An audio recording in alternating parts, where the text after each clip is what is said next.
കാസർഗോഡ് എരിഞ്ഞിപ്പുഴയിൽ കുളിക്കാനിറങ്ങിയ 3 കുട്ടികൾ മുങ്ങി മരിച്ചു. റിയാസ്, യാസിൻ, സമീദ് എന്നിവരാണ് മരിച്ചത്. വിവരങ്ങളുമായി സിജു കണ്ണൻ കൂടി ചേരുന്നുണ്ട്.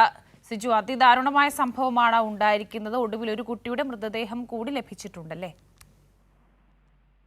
കാസർഗോഡ് പൈസിനിപ്പുഴയിൽ എരിഞ്ഞിപ്പുഴ പാലത്തിനടുത്ത് ഉച്ചയോടുകൂടിയാണ് അപകടമുണ്ടായത്. അപകടത്തിൽ 3 കുട്ടികളാണ് പുഴയിൽ മുങ്ങി മരിച്ചത്. മഞ്ചേശ്വരത്ത് സിദ്ദിഖിന്റെ മകൻ റിയാസ്, എരഞ്ഞിപ്പുഴയിലെ അഷറഫിന്റെയും ഷബാനയുടെയും മകൻ യാസിൻ, മജീദിന്റെ മകൻ സമദ് എന്നിവരാണ് അപകടത്തിൽപ്പെട്ടത്. 3 പേരുടെ മൃതദേഹങ്ങളും ഇപ്പോൾ ആ തിരച്ചിലിൽ കണ്ടെത്തിയിട്ടുണ്ട്. ഉച്ചയ്ക്ക് 2:20 പൈസിനിപ്പുഴയിൽ അപകടമുണ്ടായത്. മരിച്ച റിയാസിന്റെ ഉമ്മ റംലയോടൊപ്പം 3 കുട്ടികളും ആ പുഴയിലേക്ക് വന്നതായിരുന്നു.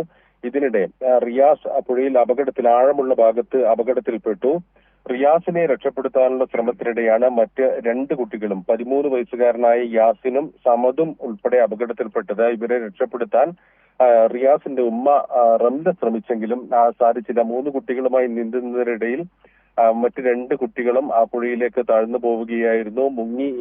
പുഴയിൽ നിന്ന് മുങ്ങിയെടുത്ത റിയാസിനെ തൊട്ടടുത്തുള്ള ചെർക്കളയിലെ KK പുറത്ത് ആശുപത്രിയിൽ എത്തിച്ചെങ്കിലും വഴിമധ്യേ മരണം സംഭവിച്ചു. തുടർന്ന് നടത്തിയ തിരച്ചിലിൽ നാട്ടുകാരും അഗ്നിരക്ഷാ സേനയും പോലീസും സ്കൂബ സംഘാംഗങ്ങളുമെല്ലാം നടത്തിയ തിരച്ചിലാണ് മറ്റ് 2 കുട്ടികളുടെ മൃതദേഹം കണ്ടെത്തിയത്. 4 മണിയോടുകൂടി യാസിന്റെ മൃതദേഹം ഈ അപകടം നടന്നതിന് തൊട്ട് താഴെയുള്ള ആഴമുള്ള ഭാഗത്ത് നിന്ന് കണ്ടെടുത്തു. അതിനുശേഷം അല്പസമയം മുമ്പ് 10 മിനിറ്റ് മുമ്പ് സമദിന്റെ മൃതദേഹം ഈ അപകടം നടന്ന തൊട്ടടുത്ത് കണ്ടെടുത്തു. വലിയ ദാരുണമായ ഒരു അപകടമാണ് നടന്നത്.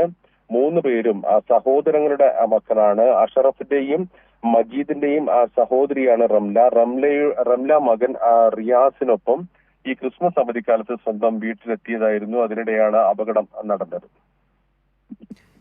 ശരി സിജു, ക്രിസ്മസ് അവധിക്കാലം ആഘോഷിക്കാനെത്തിയതിനിടയിലാണ് ഈ ദാരുണമായ സംഭവം നടന്നിരിക്കുന്നത്. 3 കുട്ടികളും മരണപ്പെട്ടു എന്ന അതിദുഃഖകരമായ വാർത്തയാണ് ഇപ്പോൾ പുറത്തു വന്നത്. വിവരങ്ങളാണ് സിജു കണ്ണൻ നൽകിയത്.